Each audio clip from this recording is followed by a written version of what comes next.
Mga kagandahan, buwan pa rin ang mga kababaihan. Marso is a month for women. Alam niyo po, natutuwa po ako that this month is allocated for women.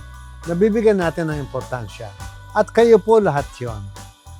Gusto ko po mag-like kayo, mag-share, mag-subscribe.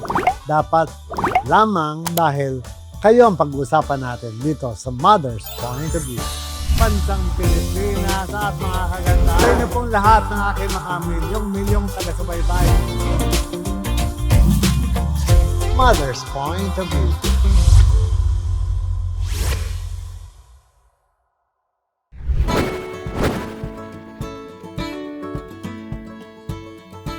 Alam nyo, kung merong unang-unang gusto kong bigyan ng pagpipitagan bilang babae, ay ang aking ina.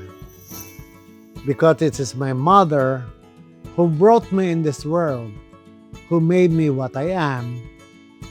And kung wala siya, wala ako. Para sa akin, ang kababaihan is the most important role in this world. Kung walang babae, wala tayong lahat. Sabi nga natin, sila ang nagdadala sa kanilang sinapupunan para tayo ay makarating sa mundong ito. Dahil ko sinasabi sa lahat ng tao na dapat natin silang igalang dahil kung wala sila, asaan tayo ngayon? Lagi natin itatanim sa utak natin ang ating pagmamahal sa mga magulang, sa ating lalong-lalo na sa ating ina. Gusto ko rin i-emphasize sa lahat sa inyo na ang pagmamahal sa magulang, lalo na sa ina, ay nasa ikasampung utos ng Panginoon Diyos. Love thy parents, especially your mother, and I will do the rest of you. Imagine, mahalin natin ang ating magulang, lalo ng ating ina. Ang Panginoon ay binibigyan tayo napakagandang pangako na siya na daw ang bahala sa atin, basta mahalin lang natin ang ating magulang. Mother is the hardest work in this world na walang bayad. Hindi binabayaran ang pagiging isang ina. Sila yung madaling araw pa lang gising na, naghahanda ng mga pagkain, ang damit ng mga anak, nihahanda na para pagpunta sa eskwelahan. Pag-alis ng mga bata, maglilinis siya ng bahay, magluluto para sa pamilya. Maglalaba, magpaplansya, practically a 24-hour job. Pero walang sweldo. Pero yung mahalin natin siya bilang ina is more than enough sa sweldong dapat ibigay sa kanya. Mother is everything to all of us. Napakagandang bigkasin ng salitang mother. Dahil ang pagiging mother is unconditional. Lagi kong sinasabi na walang ina ang magtutulak sa kanyang anak para mahulog sa bangin. Lahat ng gusto ng isang ina sa kanyang anak ay mapabuti at gumanda ang kanyang buhay.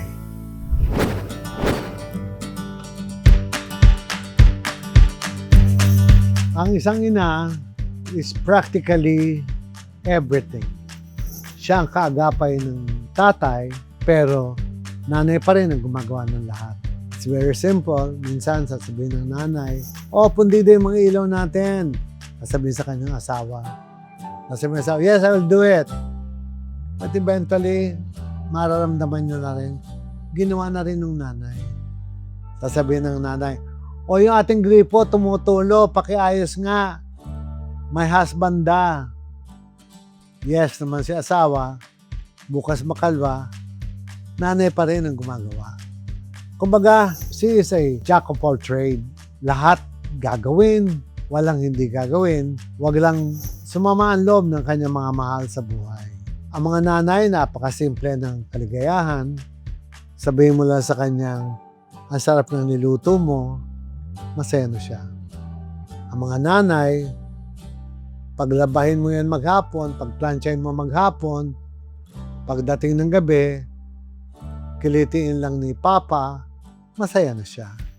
Kumbaga, lahat ng pagod ay nawawala.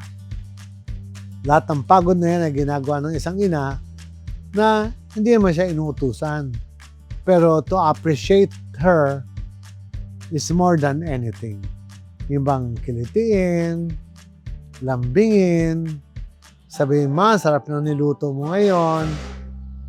Ma, ang ganda ng pagka-plancha ng damit ko. Without you knowing it, she becomes very, very happy. The only thing that we can do for a prosperous home is making our mother happy.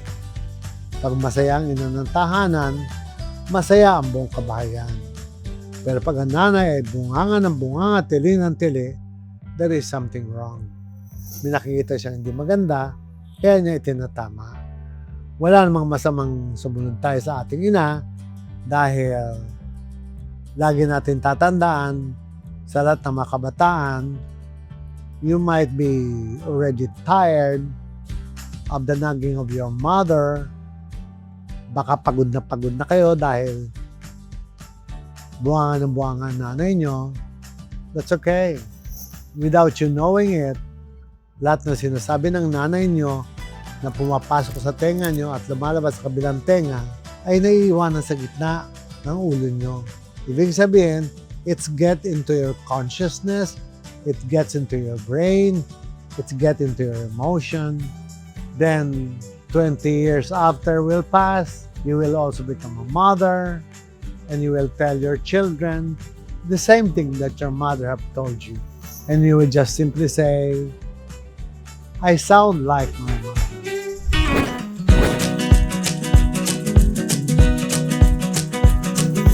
I will only give you 4 letters, and it spells mother. Cool. Ang mga nanay, most of the time, they're very cool. Umiinit ang ulo nila, hindi nakakayanan ng challenges because there's a problem along the way. It's probably because of the husband, siguro walang pera ang pamilya, but ang nanay marunong gumawa ng paraan. Pwede siya manghiram sa kapitbahay, pwede manghingi ng konting gulay para may kakainin ng kanyang anak. Ang abilidad ng isang nanay ay walang katapusan. Dito ako hanga, hindi ko alam bakit bukod tangis lang pinagpala ng Panginoong Diyos. Di ba mayroon na tayong dasal na ang babaeng ito ay bukod palang pinagpala sa lahat ng babaeng pinagpala sa balat ng lupa. Yan ay prayer na lagi natin sinasambit. Dahil alam natin na ang isang nanay ay pinagpala na kaya niyang gawin lahat ng pwede niyang gawin sa buhay. Nagkakaroon ng mga tinatawag na konting challenges, but they remain challenges. Once na binigyan siya ng isang smack ng kanyang asawa, everything is forgotten. Pag hinalikan siya at niyakap siya ng kanyang anak, limot na niya lahat ng problema. Hindi ko rin maintindihan in these modern times. It's very, very nice. Very, very advanced. Everything is working on AI. But people have become short-tempered. Nagkaroon na ng mental health na dati namang wala. Dati, kayang-kaya lang yan. Hindi pinapansin. Dahil alam natin that all the problems will come, will also go.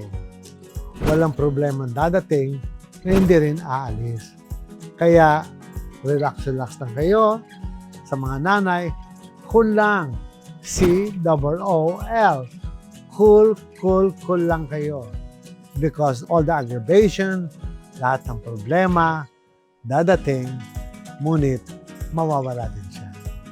Pag kayo ay nag-focus dun sa problema, mananatili kayong problematic all your life. Gusto niyo ba yung every night before you go to bed, hindi kayo makahinga, hinihingal kayo, kaiisip sa problema, na pwede niyo namang deadmahin. At pwede niyo sabihin, bukas na yan. Bukas, may solusyon na yan. Bukas, may sagot na lahat ng problema. Ika nga, don't dwell on the problem, but be positive and always think of the best of what you can do to your family. Tatandaan po natin, ang ina ang sandigan ng lahat, lalo na ang buong pamilya. Pag nagkagulo, ang mga anak, laging na kay nanay. Kung kayong mga nanay ay hindi magpapaka-cool at titibay ang dibdib, magiging erratic ang inyong mga anak. Dapat ay ipakita natin sa ating mga anak na cool lang tayo na miski anong problema ang dumating, bahala na si mother. Or, bahala na si Batman. Di ba? Dahil yan ay lahat ay lilipas.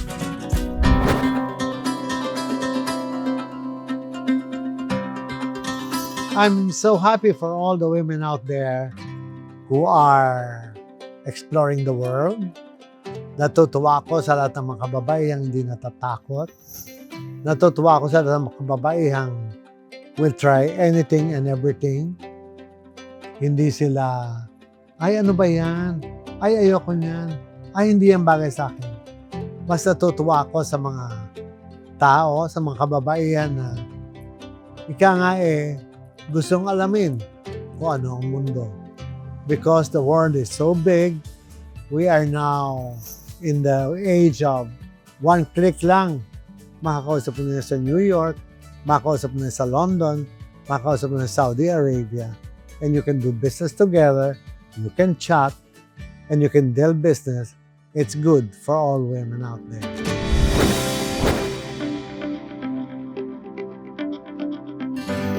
Kung merong matututunan ang mga kalalakihan sa kababaihan, number 1, how to be strong. Totoo yan. Dahil at ng kababaihan, lalo ng mga nanay, ay ubod ng tapang. Ang lalakas. Yung mga tatay malalakas din. But I still would like to believe that men are babies on gentlemen's attire. Mas matapang ang babae, mas malakas magdesisyon, malakas pa nga mameke. Minsan sasabihin sa mga asawa, darling, okay ba to? Pero nakapag-desisyon na siya on her own. Alam na niya kung anong tama. Pero magaling ang nanay dahil ni-involve pa rin niya yung asawa niya. Sasagutin na sa kanya, bahala ka na what you think is best. You see? Only for that answer ng mga asawa, it simply shows na ang gagaling ng mga kababaihan. And I take off my hat to all women out there dahil hindi lang kayo resilient, kung hindi, wala na kayo pakialam sa resiliency. Dahil gagawin niyo ang lahat para mapabuti ang lahat bilang isang ina, bilang isang nanay sa isang pamilya.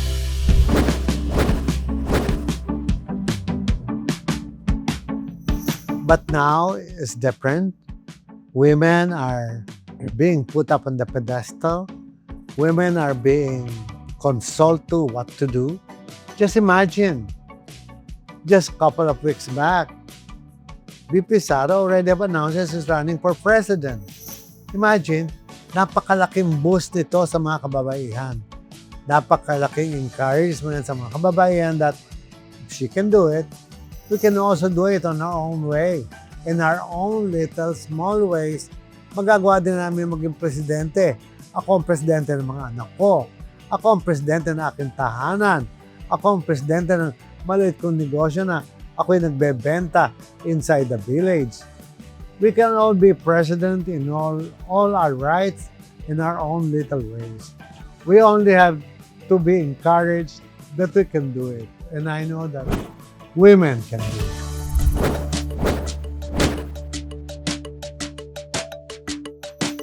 Kung ako ang tatanungin, gusto ko pa rin ng lalaki because the Philippines is a patriarchal society. Sinusunod yung lalaki dahil the presumption of men is strong. The presumption of men is katatakutan ng mga masasamang loob. Women can also be that strong, pero kailangan nila ng somebody to do the work for them. Hindi kaya ng lalaki, right there and there, kita mo na kagad. Ito siguro nga yung konsepto ng society natin na patriarchal na siguro naman hindi lang naman dito sa Pilipinas. Siguro naman all over the world, ganyan din. ang tinitingnan ay mga lalaki. Bakit ba sa Amerika wala pang nanalong presidenteng babae? Always men. Considering that the former Senator Hillary Clinton was a very strong woman, very intelligent, but the Americans still did not vote for her because probably of the patriarchal society. At it runs around the world, and tingnan natin kasi marami pa rin naman dadating ng mga kababaihan who might even be stronger than men. We'll see in the future. Sabi nga natin, bilog ang mundo, minsan nasa ilalim, biglang makikita natin nasa taas na kagad.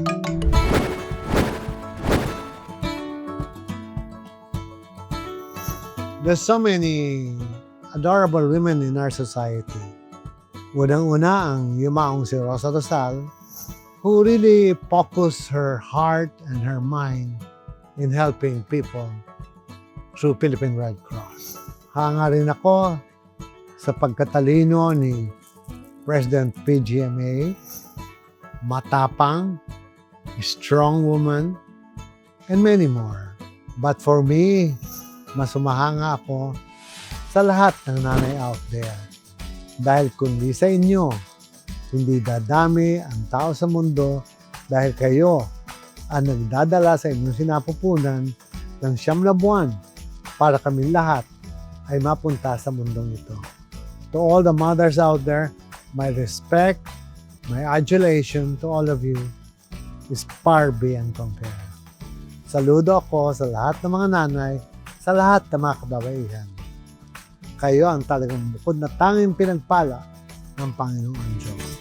Kaya mga mothers, always remember, huwag kayong laging mahihiya.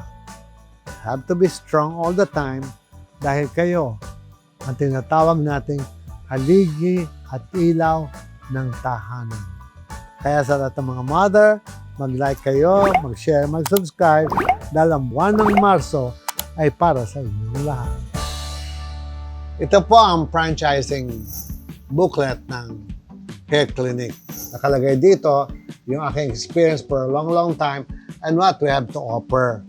And Ricky Reyes here is already a hair doctor dahil gagamutin nga natin lahat ng sakit ng inyong buhok. At ito ang mga services that will turn your investment into profit. Ito ang tinatawag na Straight Express. Meron din tayong tatawagin na service na AIA Reborn. At kasama na din dyan ang waxing. At ang pinakauli ay ito. Itong item na to, ang tawag namin dito ay Carboxy Scalp Treatment. Kami lamang po ang gumagawa pa ito sa buong Pilipinas at sa buong Asia. Lahat itong mga merchandising na to ay ibibigay po namin sa inyo. Lahat ng magiging tauhan nyo, ititrain namin, walang bayad. Lahat ng gamot, susuplayan namin kayo. Lahat ng mga pambentang gamot, kagaya nito.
From the Philippines' most successful hair expert comes the latest breakthrough in hair technology.